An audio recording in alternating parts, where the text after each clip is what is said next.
Class 9 geography का chapter 1 Bharat आकार और स्थिति, जिसका फर्स्ट टॉपिक स्थिति हम पिछले वीडियो में पढ़ चुके हैं। इस वीडियो में हम दूसरी टॉपिक आकार के बारे में पढ़ेंगे कि विश्व में भारत का कितना क्षेत्रफल है, भारत का आकार कितना है, पूरब में कितना है, पश्चिम में कितना है, उत्तर में कितना है, दक्षिण में कितना है, पूरा सब कुछ इसी टॉपिक में हम लोग पढ़ेंगे। ठीक है, तो चलिए शुरू किया जाए। भारत का कुल क्षेत्रफल लगभग 32.8 लाख वर्ग किलोमीटर है।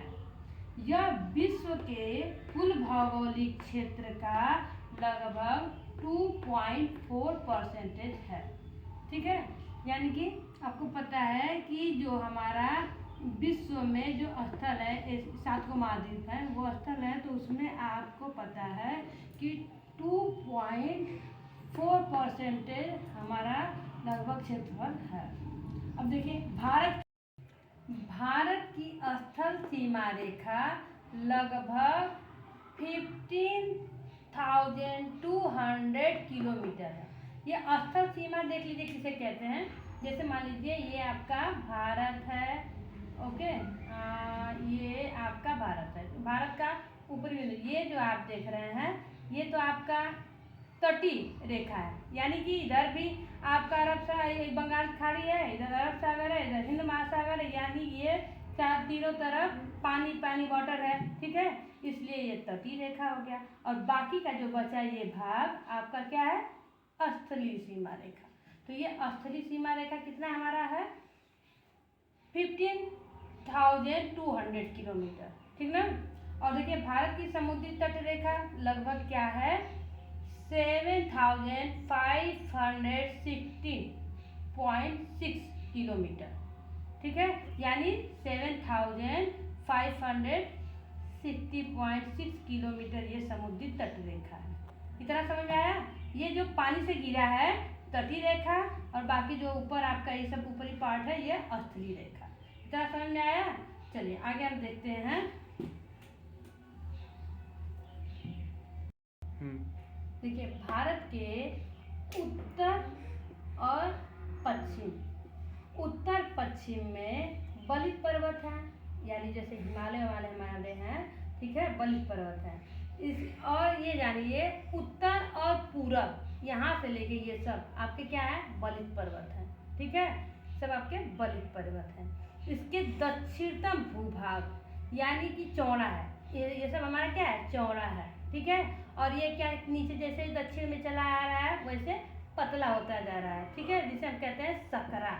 यानी कि ये जो आप देख रहे थे 6 डिग्री 4 मिनट, तो यहाँ से हमारा क्या हो रहा था कि आपका आगे बढ़ रहा था। ठीक है, यानी कि 9 डिग्री 10 डिग्री 11 12 13 45 50 60 यानी 22, यानी कि ये 22 डिग्री पे से जब नीचे चला रहा है दक्षिण साइड में, तो ये सकरा होते जा रहा है, पतला होते जा रहा है। ठीक ना। अब यहाँ पे देखेंगे कि भारत का अक्षांश, ये क्या है हमारा अक्षांश, भारत का अक्षांश कितना है, 8 डिग्री 4 मिनट उत्तर से 37 डिग्री 5 मिनट उत्तर, यही है ना, 37 डिग्री 6 मिनट, ये क्या है आपका उत्तर, यानी कि ये 8 डिग्री 4 मिनट और ये 37 डिग्री 6 मिनट अक्षांश है। और आपका देशांतर, देशांतर क्या है, ये है ना गुजरात है, ये आपका अरुणाचल प्रदेश है। ठीक है, तो यहाँ पे आप देखेंगे कि देशांतर कितना था आपका, देशांतर था 68 डिग्री 7 मिनट पूर्व से आपका 97 डिग्री 25 मिनट पूर्व, यही ना था। चलिए, तो आपका ये देशांतर हो गया।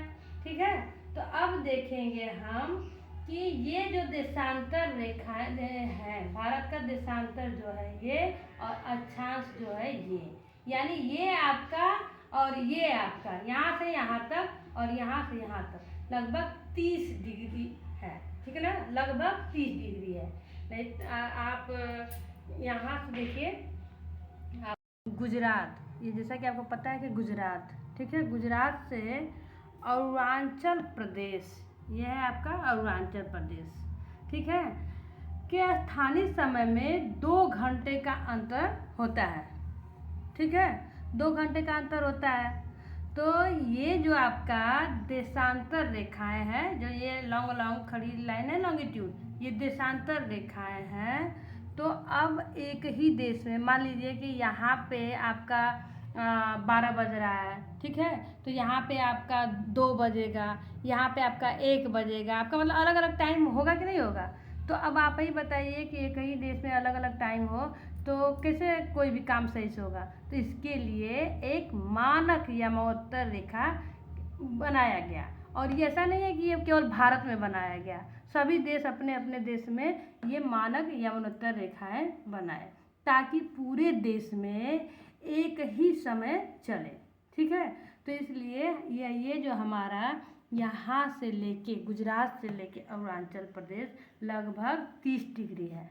तो ये बीचों बीच रेखा यानी कि 15 डिग्री 15 डिग्री जो आपका है उसमें से आपका एक लाइन खींचा गया जो हमारे यूपी के मिर्ज़ापुर होते हुए ये लाइन आई है, ठीक है। इसे कहा जाता है मानक यमनोत्तर रेखा, जो कि 82 डिग्री 30 मिनट का होता है, ओके। इसलिए यहाँ से क्या हुआ कि यहाँ पे सूर्योदय पहले होता है, ठीक है, अरुणाचल प्रदेश में, और आपका अरुणाचल प्रदेश में सूर्योदय पहले होता है और सूर्यास्त आपका गुजरात में यहाँ पे लास्ट में होता है, 2 घंटा बाद होता है। यानी कि यहाँ सूर्योदय अरुणाचल प्रदेश में अगर 12 बजे 1 बजे मान लीजिए अगर हो रहा है तो यहाँ पे 3 बजे सूर्योदय होगा, कहने का मतलब 2 घंटे का अंतर है। इसलिए ये 15 डिग्री पे एक यमनोत्तर मानक यमनोत्तर रेखा बनाया गया जो टाइम के लिए, ठीक है ना। ये मानक यमनोत्तर रेखा जो लाइन बनाया गया 82 डिग्री 30 मिनट का, ये भारत का जो टाइम है वो डिसाइड किए करने के लिए बनाया गया, ठीक है। चलिए अब हम देखते हैं नेक्स्ट टॉपिक। देखिए नेक्स्ट टॉपिक हम समझेंगे भारत तथा विश्व। अब देखेंगे हम कि विश्व में, ठीक है, सबको पता है, आपको पता है 7 महाद्वीप होते हैं, ठीक है, तो उसमें हमारा जो भारत है वो कहाँ है। देखिए भारतीय भूखंड एशिया महाद्वीप के पूर्व और पश्चिम के मध्य में स्थित है। चलिए इसे मैप के द्वारा समझ लीजिए। है देखिए भारत का, ये आप भारत का है, नीचे का भाग है। आप जानते हैं कि ये जो है एशिया महाद्वीप है, ठीक है, एशिया महाद्वीप है। तो ये आपका पूर्व और पश्चिम के मध्य में स्थित है, ठीक है। तो ये आपका देख रहे हैं मध्य में स्थित है। तो यहाँ से आप देखेंगे कि जो नीचे हमारा क्या है हिंद महासागर है, इधर क्या है आपका बंगाल की खाड़ी है, इधर क्या है आपका अरब सागर। जैसे कि आप जानते हैं नीचे हिंद महासागर है, ठीक है। हिंद महासागर में किसी भी देश की तटीय सीमा भारत जैसी नहीं है। भारत की इसी महत्वपूर्ण स्थिति के कारण एक महासागर का नाम भारत के नाम पे पड़ा। भारत का नाम है हिंदुस्तान, ठीक है, तो इसके नाम पे इस महासागर का नाम क्या पड़ा, हिंद महासागर। क्या आप जानते हैं सन 1869 में स्वेज नहर के खुलने से भारत और यूरोप के बीच की दूरी जो है 7000 किलोमीटर कम हो गई।